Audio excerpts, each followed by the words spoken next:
It was about a year ago this week that I took 25 of you to Boston, to the Boston area for our adult heritage pilgrimage. Who went with me? Look how many people made it back. That's like almost 50%. Like, this is good work. That's ministry, just saying. On the trip, we learned a lot. We played some bells in the Arlington Street Church.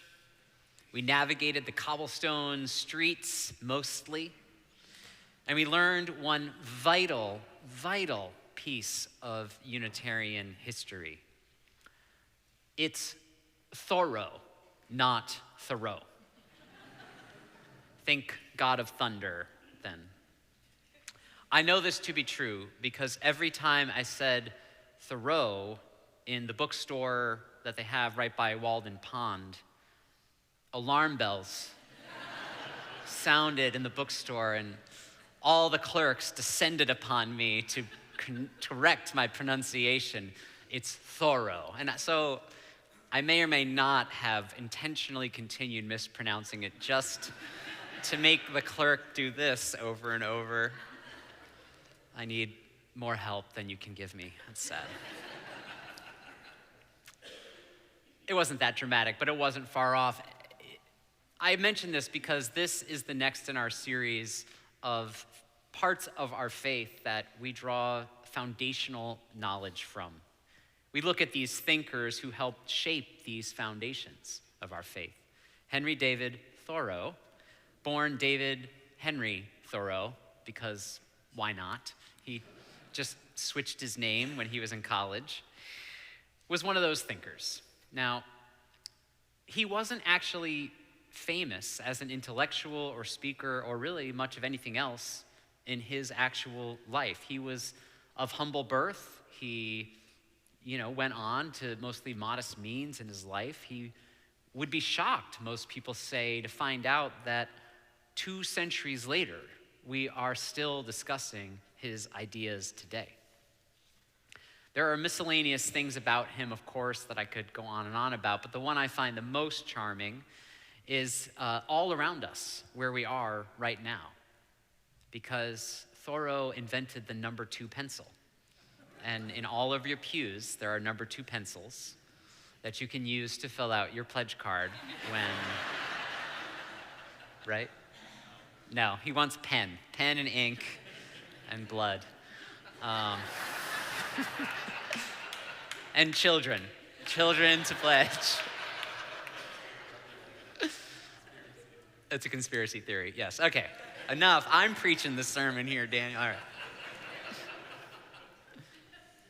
Then preach it, he'd say. Okay, he was very close with his older brother. His older brother was like his idol. After his older brother John proposed to a woman who turned John down, just to give you an idea how much he idolized John, he then proposed to that woman who also turned him down, so they could go through it all together.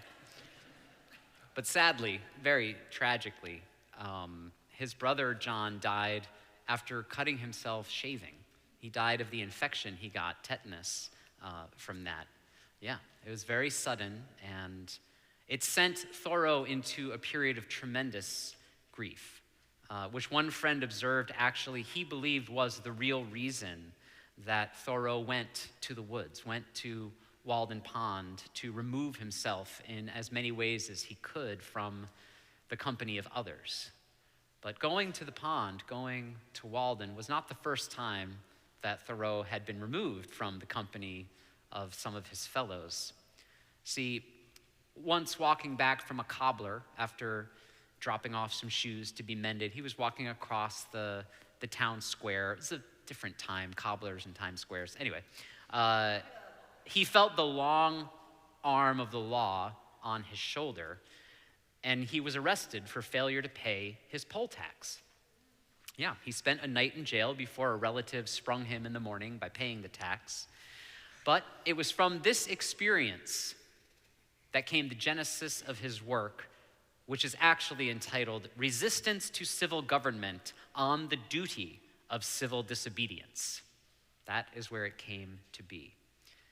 So, it's sadly shortened today as civil disobedience, but it bears notice how much more impressive that feeling of a duty for civil disobedience really is. And this work was really a lecture that he would deliver in a time when going to lectures was part of the social entertainment of the day. And as we heard in the reading, it is a call to resist the unjust governance of a people. The more things change, the more they stay the same, right? Yeah. In particular, Thoreau objects to the federal government that allows persons to be enslaved and to the others who profit by this. He also was opposed to his taxes being used for bloodshed in wars being fought in foreign lands. The more things change, the more they stay the same. This essay was written in a time when many in this nation, indeed, the nation's moral center, was being assailed constantly by the enactment and the enforcement of the Fugitive Slave Act, one of the lowest points in this nation's short history. He also notes that militarism leading to the Mexican-American War, paying for the slaying of others, was against his morals. And so he withheld paying his federal income tax. He was happy to pay his road tax and his school tax and many other taxes, but he carved out the federal tax so he would not be a participant in these institutions he did not like. I do not commend this to you all as an action, but I'm just saying. It wasn't long before this, he explains in his essay, that he went to the town clerk also and asked to be taken off the roll of the local Unitarian Church. Not because he disagreed with its teachings, but because he didn't think compulsory membership and taxes to support the church as a virtue of your birth, which is the way it worked then. It was just, if you were born in that area, that was your church and you were Unitarian, so pay up. He didn't think that was the right way to decide such memberships or support such institutions. Clearly, he never had to go through a pledge season as a minister, right?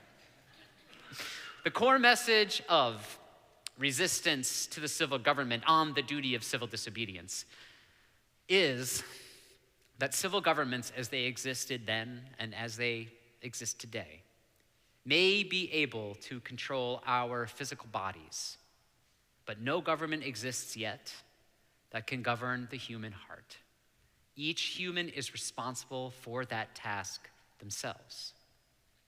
Sway as it might with the winds of change and fortune, the heart of every human is their own to guide and steer as they must. It is ungovernable. But what do you do? What do we do when the government and our heart are in conflict? It might be this core question and the answer to it that make this piece of writing by our ancestor one of the most influential pieces of writing really in our history. It was Gandhi's Salt March in India that broke the yoke of British imperialist rule there. Gandhi directly cited Thoreau's work, calling Thoreau his, I quote, teacher, in his labors to enact one of the most effective campaigns of disobedience to unjust rule in history. Dr. King's Montgomery bus boycott that lasted more than 300 days also was born from the teachings in Thoreau's work here. Some of the most famous examples of finding power in collective organizing of people against tyrannical government rule draw their inspiration from Thoreau's insistence that government is best, that governs least, and especially that governs the heart, but not at all. For surely a higher call, surely a divine inspiration should be in charge of those matters, right? Yeah. A century after Thoreau launched his work on the world, though, the political philosopher and expert in lived, experienced, and escaped from authoritarianism, Hannah Arendt wrote her own essay and entitled it Civil Disobedience, because why mess with a good thing, right? Among the many brilliant things Arendt said and wrote in her life, perhaps the most important is this: nobody has a right to obey. Obedience to a direction, to a thought, to a civil government, to a movement, to a tyrant is always, always, always a choice. As alluring and as comforting as safety may feel, as much as going along to get along may seem wise, all of these are still options. They are all still choices. And it was the imprisonment of Thoreau that helped her to see this as she wrote raft after raft of warning against the insidiousness of totalitarianism that simply waits for good persons to do nothing.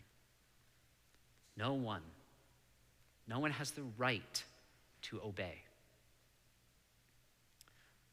One of the most important pillars of a society that might stand against authoritarianism, according to Arendt, after a century of knowledge and experience, are what she called voluntary membership organizations, places where we choose to belong, where force of a civil government means participating or being part of something we don't like. It is in our associations with others where we can actually be free. Arendt says this: undeniable is that the phenomenon of voluntary association has been neglected, and that the notion of civil disobedience has only recently received the attention it deserves. In contrast to the conscientious objector, the civil disobedient is a member of a group. And this group, whether we like it or not, is formed in accordance with the same spirit that has informed voluntary associations. Thoreau, a solitary person grieving the loss of his sweet brother in a cabin by a pond, was a conscientious objector, one person.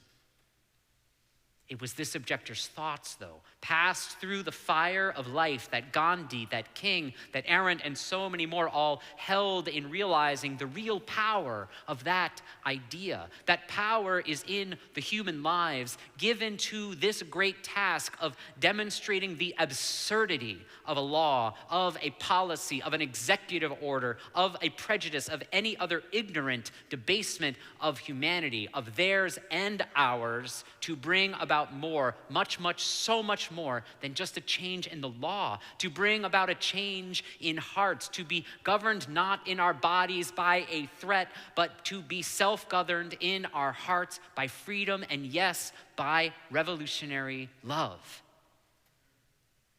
When Thoreau's brother died, it was from tetanus, as I said. And one of the symptoms of tetanus was a spasming muscles in your jaw called lockjaw. And after this symptom, after the progression of his illness, Henry's brother died in his arms. He held John as he died. And after the death, Henry developed himself the same symptoms his brother had, as he'd witnessed his brother having over the past years. He had no infection, mind you, no physical one, only the symptoms that took hold in Henry like they had in his brother. They abated eventually, but I think sometimes, in fact, I feel in my gut sometimes that I understand part of what Henry was feeling when his life's companion left him and felt what his brother felt. The more I witness, the more I see in the past year of this bland and blunt hatred of people in this nation simply for whom they are, for what they believe, how they look, or whom they love, I feel sympathy myself. Not just empathy, but sympathy. I see the look in people's eyes who are experiencing this hatred. I see their bodies take on this feeling and have to carry it as a burden, how it is absorbed, and I feel part of what they feel.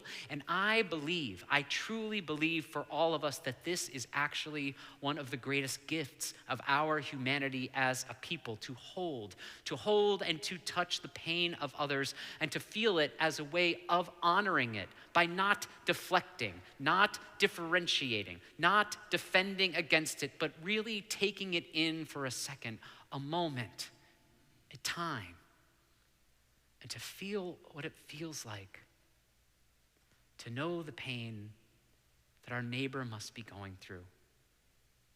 I guarantee you, the people sitting next to you right now are going through a lot more than you probably could ever imagine. Thoreau, at his core, in his belief, was a transcendentalist. And transcendentalism teaches that it is by direct experience with others and with nature, and in relying on and trusting what you find in that experience, that humans are at their very best. And that's where truth is found. June Jordan speaks her truth in her poem that I love. I will no longer lightly walk behind a one of you who fear me. Be afraid.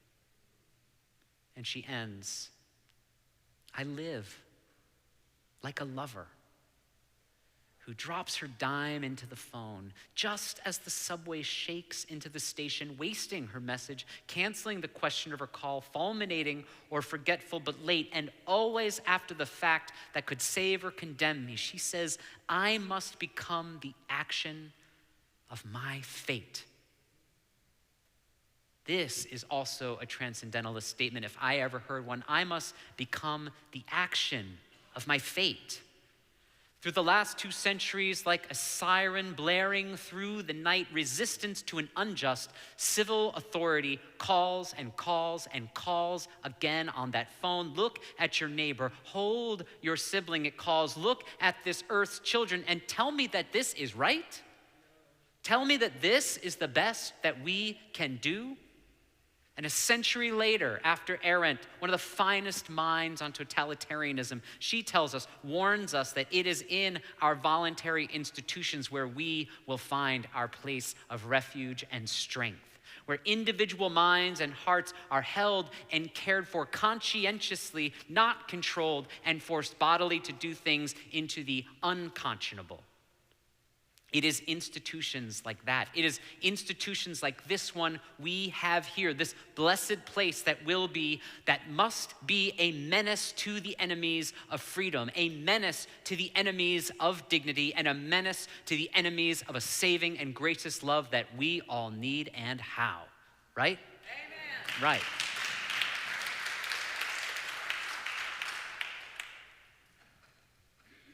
Be ungovernable in your heart, people.